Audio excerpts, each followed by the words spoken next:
We saw CSS transition properties in action and CSS animations. Now let's mix both.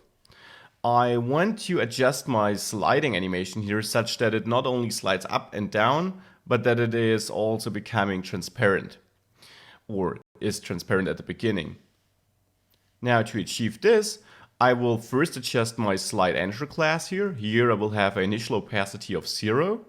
And on slide enter active, I therefore also want to attach a transition where I set the opacity over, let's say, half a second.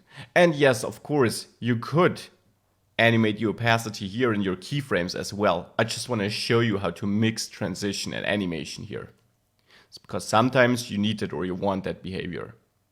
Now for slide leave, I don't need to set up anything because we don't need to set an opacity there. The default opacity of 1 is exactly what you want.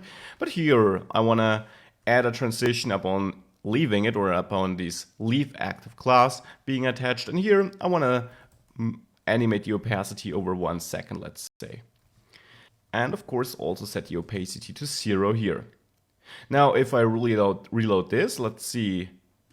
I'd say this looks much better now. Though we do have a problem here now. If we have a look at this, right now we're animating here over 1 second when we animate it in, and we transition over 1 second if we animate it out. Now the issue we do have is if I were to set the transition of the opacity here to 3 seconds upon removing it, and I reload this, well, to us it looks a bit strange here, doesn't it now? Because now it jumps. The reason here, of course, is that normally we would want this animation to end once it's slided down. And maybe it is not fully transparent by this point of time, but it certainly looks ugly if it uses the transition. Now the problem is, since we have both animation and transition here, Vue.js doesn't know which one to use. We have two different durations here, and it takes the longer one.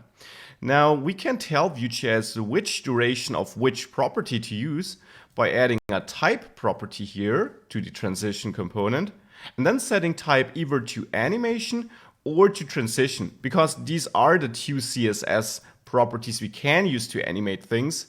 And with that, we can set up which one to use. So now I could set this to animation. And this will make sure that for Vue.js, the animation finishes. The transition, I should say, here finishes, but both names are occupied. So that this removing of the element is done once the animation here finishes and not once the transition finishes, because I set this to type animation.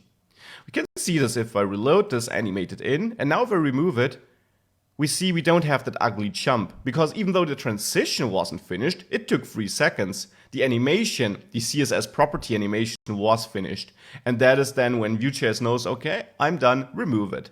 So this is important. If you mix animation and transition, make sure to set up which one dictates the length.